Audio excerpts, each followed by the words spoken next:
I probably had one of the more unusual journeys to my current position here as a senior associate at Triad Strategies. I actually began my working career as a tradesman, as a machinist and tool and die maker, until March 28, 1979, when the accident happened at 3 Mile Island, and thus began my career of citizen advocacy. And by 1984, I had risen to the level of the executive director of the 3 Mile Island Public Interest Resource Center. Around the same time, I had gotten to know a young reform-minded mayor that had just been elected in Harrisburg named Steve Reed. And he was interested in developing Harrisburg as a recreational and entertainment spot to bring people in from throughout the region and Mid-Atlantic. So he hired me as his first ever special events director in the City Department of Parks and Recreation, and I was specifically charged with developing events and activities specifically on City Island at first, but then citywide. So I had a big hand to play in the concerts that were originally held on City Island and eventually bringing minor league baseball to the island. Today, of course, City Island is one of the major tourism draws in the region, and the event schedule that I helped develop grew to more than 200 events annually, drawing in excess of 3 to 4 million visitors a year. So we had a lot of success in that. I left in 1987 to form my own special events company. We specialized in aerial choreography of fireworks and lasers, and kind of reached the pinnacle of that career by doing the opening ceremonies for the Winter Olympics in 1988 in Calgary. And along the way, I'd done halftime shows for the Aloha Bowl, the Cotton Bowl, and parades from the Minneapolis Aquatennial to the Cotton Bowl Parade and Rose Bowl Parade. So I had a lot of national and international experience in events planning. In early 1989, the mayor indicated he needed a new press secretary, so I went back to the city and then stayed with him through 2007 when I left to join here at Triad. In the latter years of my tenure with the city, I had begun working with some of the folks from Triad Strategies, who are our contractor to get money for the Harrisburg School District. They were successful in getting tens of millions of dollars of additional funding for the school district reform efforts that the mayor was leading. And I developed a healthy respect and admiration for the folks at Triad. So when the time came for me to leave city government, Roy Wells was my first call to see if he'd be interested in having me, and here I am today.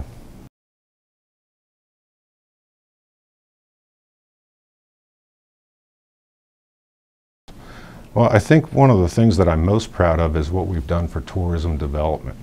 As the mayor's appointee to the Regional Tourism Board, I started in 1989 when it was just a task force component of the then Harrisburg Chamber of Commerce. We grew that animal eventually through many incarnations to what has become one of the finest tourism promotion development agencies in the country. Today we have a budget of in excess of $2.4 million, 11 staff, and we are on the cutting edge of social media and other online tourism marketing. And we're doing quite well, and I'm very proud of the work that we did in that. I also served for many years as actually an appointee of 3 separate governors to the Pennsylvania State Farm Show Commission. Now, the State Farm Show Commission runs the annual farm show and the facility here, which is the largest indoor exposition center under one roof in the entire world. When I joined, it was more like it was stuck in the 1950s. We needed to change the operating policies, we needed to change the patronage reputation that the facility had, and we did that. We did well over $100 million in improvements, built a new exposition hall that has allowed it to attract more events. And at one time they were lucky to have maybe 20, 30 events at the farm show a year, and the taxpayers subsidized it the rest of the time. Today I'm happy to say that there's over 100 annual events, and it's near making a profit for the first time in probably its long history. So that gave me a lot of good experience in tourism and tourism development, tourism promotion, and the tricks of the trade, so to speak. So I'm very pleased with how those kinds of things worked out. During my tenure with the city, I also kind of really developed a passion for emergency services and emergency management. Mayor Reed was probably one of the finest emergency managers that you're ever going to want to meet. And he, in fact, was one of the people responsible for establishing a 10-mile evacuation zone around nuclear plants across the country. So I had known him and respected him a great deal for those beliefs and actions, and we were kind of simpatico in many ways. So I became Public Information Officer for the City of Harrisburg, handling all of the informational requests relative to public safety. And I've dealt with everything from prison riots to major floods, blizzards, other weather hazards, terrorism, and probably culminating with the time I spent at Ground Zero following the World Trade Center attacks. Many of those memories stick with me today, but I'm happy to be able to help others learn and prevent those kinds of mistakes from happening. I learned a lot on the job, a lot the hard way too. Made a lot of mistakes in the process, but today I'm proud to say that I've gotten most of the certifications that are required under the new National Emergency Management System and the Incident Command System, and one of the few in the country that hold all of the certifications necessary for teaching and for acting in the field.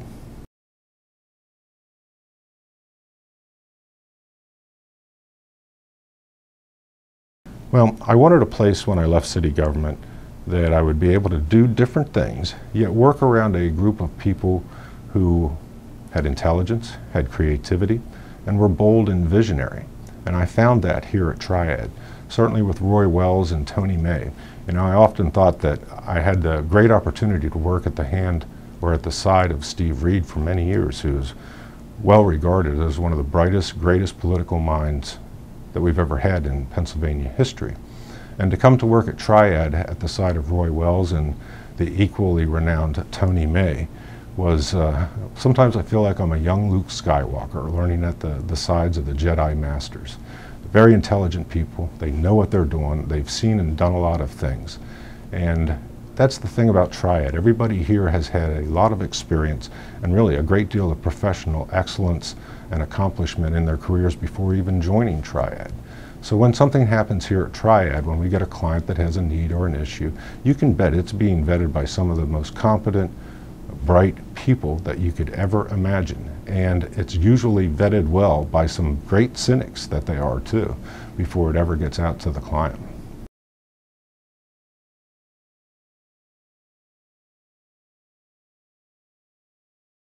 Well, this is the kind of place where you're respected and appreciated, and that helps you do even more. It helps you think boldly. It helps you think outside the box because you know you're going to get the kind of reinforcement and support that you need to carry out big ideas and bring them to fruition.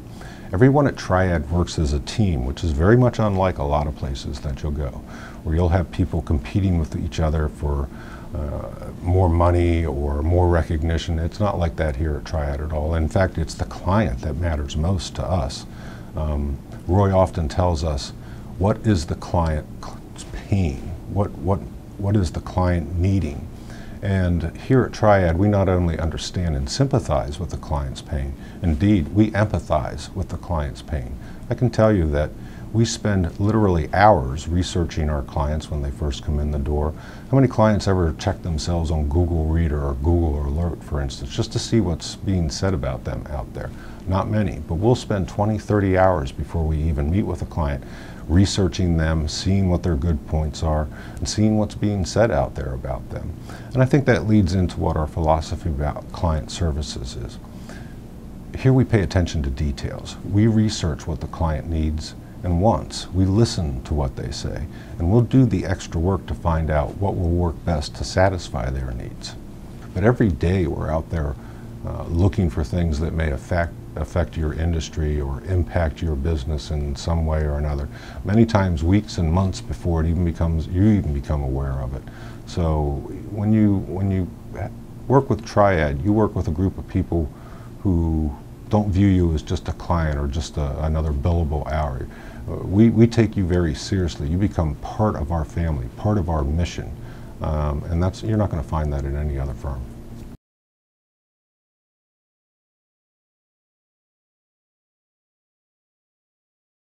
You know, when you live and work in a local government environment, it's not just a job. You eat, breathe, and sleep it day and night.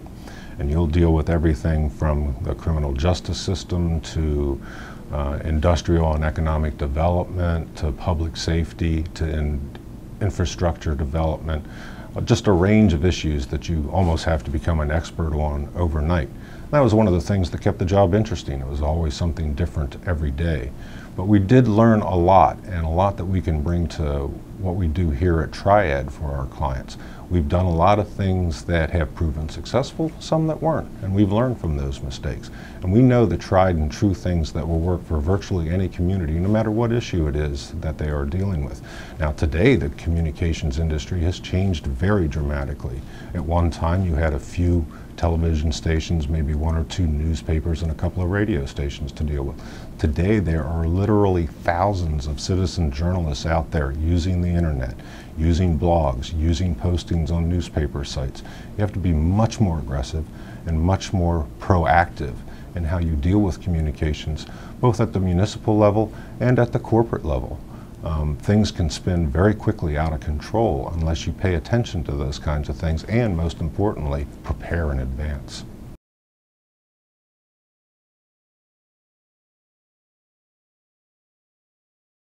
A lot of people feel out of touch with their government nowadays, whether it be local government, county government, or state government. And I fault this really with those entities themselves for not communicating better with their constituencies.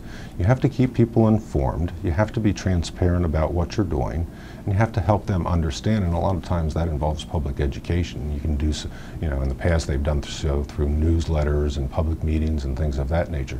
Today you can do it through blast emails, websites, blogs, things of that nature. So social media has really gained prominence. And I think most people, when confronted with the media, the first thing that they feel is fear. I don't fear the media, nor should any client. The media is nothing but a tool to help you advance your mission.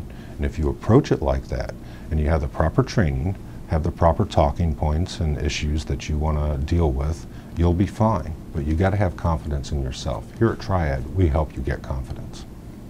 The smart thing to do today is to use social media tools to help advance your communications mission. I remember in city government, it took me years to get the IT folks convinced that the internet and that a website were important for our future. They at the time thought it was just a fad. Well, I guess they were wrong about that. And then we moved into what was called the Harrisburg Broadcast Network, another thing that I helped to create, a TV station that has 2 cable channels. We had an online element of it that we radio broadcast over the internet 24 hours a day.